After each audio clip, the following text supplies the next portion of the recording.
আজকে এসেছি পার্ক স্ট্রিটে, আর এত সুন্দর লাইটিং এখনো আছে, দারুণ লাগছে।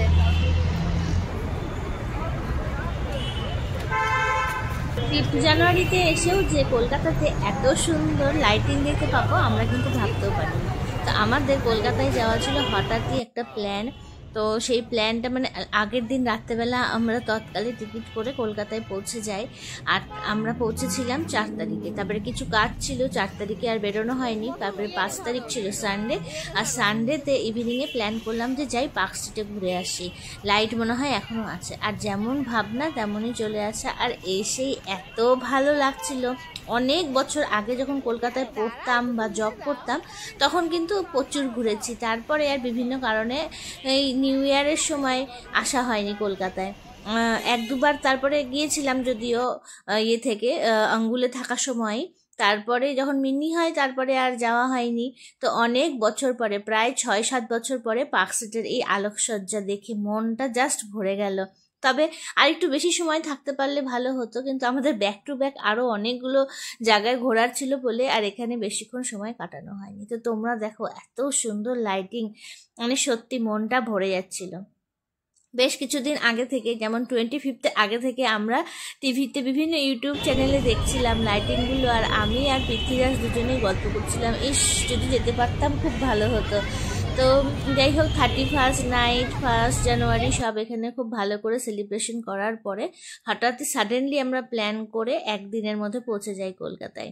আর এসে যেই লাইটটা দেখে আমরা ভীষণ ভীষণ খুশি হয়েছি। তো অনেকেই জানি তোমরা দেখেছো, যারা দেখোনি তারা দেখো, এত সুন্দর ডেকোরেশন, এত সুন্দর লাইটিং। সত্যি এখানে যাওয়ার পরে মানে একটা এত সুন্দর হ্যাপেনিং মনে হচ্ছিল, কি বলি। তো খুব মজা করছিলাম, মিন্নিও এরকম এত লাইটিং দেখে খুব খুশি হচ্ছিল। সাথে সর্দি ছিল, হিয়া ছিল, ওরাও খুব দেখছিল, হিয়াও দেখে খুব মজা পেয়েছিল। তো আমরা সবাই মিলে ঘুরে খুব মজা করেছি।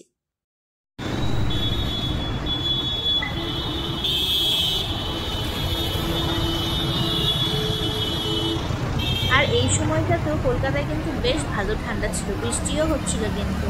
তো আমরা তো এসে এখানে বেশ ঘোরাঘুরির পরে মনে হলো একটু চা বা কফি খেলে ভালো হয়। আর যেমন ভাবা তেমনই দেখলাম, সামনে একটা টি জাংশন ছিল। তো ওখানে গিয়ে আমরা বসে বসে চা খাচ্ছিলাম, গল্প করছিলাম, আর এরকম লাইটিং দেখছিলাম। খুব ভালো লাগছিল সত্যি। এই ছোট ছোট খুশিগুলো কিন্তু জীবনে অনেকটা মানে ভালো লাগা।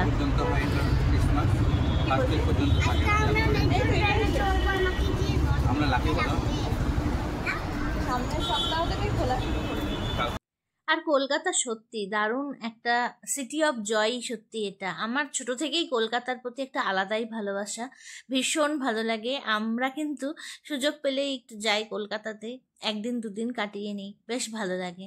আর দেখো লাইটিং দেখতে এত ভালো লাগছিল, আমরা তো অনেক অনেক ফটো আর ভিডিও তুলে যাচ্ছিলাম। এত সুন্দর ডেকোরেশন, দারুণ। তো এবার আমরা নেক্সট ডেস্টিনেশনে যাব। উবেরও চলে এসেছিল, তো উবের যেখানে ছিল আমরা সেখানে যাচ্ছিলাম হেঁটে হেঁটে। আর আমরা একটু দূরেই দাঁড় হতে বলেছিলাম উবেরকে, যে একটুখানি হেঁটে হেঁটে আমরা সামনের দিকে চলে যাই। তার মিন্নি দেখো আর কোলে উঠে গেছে ওর পাপার হাঁটবে না বলে। তো ওইভাবেই কিন্তু আমাদেরকে চলতে হয়। মিন্নি ওর পাপাকে ভীষণ অত্যাচার করে, পাপার সাথে থাকলেই এখনও ওকে কোলে নিয়ে হাঁটতে হবে, ঘোরাতে হবে। তো যাই হোক, এখনও তো ও ছোটো আছে, যতদিন নেওয়া যায় ওকে কোলে। তো ওর পাপাও বলে যে থাক, এখন উঠানো যাচ্ছে তো ওকে কোলে নিয়েই নিই, আর কিছুদিন পরে তো কোলে নেওয়াই যাবে না। তো এইভাবে আমরা লাইটিং দেখতে দেখতে এগিয়ে যাচ্ছি উবেরের দিকে। খুবই ভালো লাগছিল, খুব সুন্দর একটা সময় কাটালাম আমরা সবাই মিলে।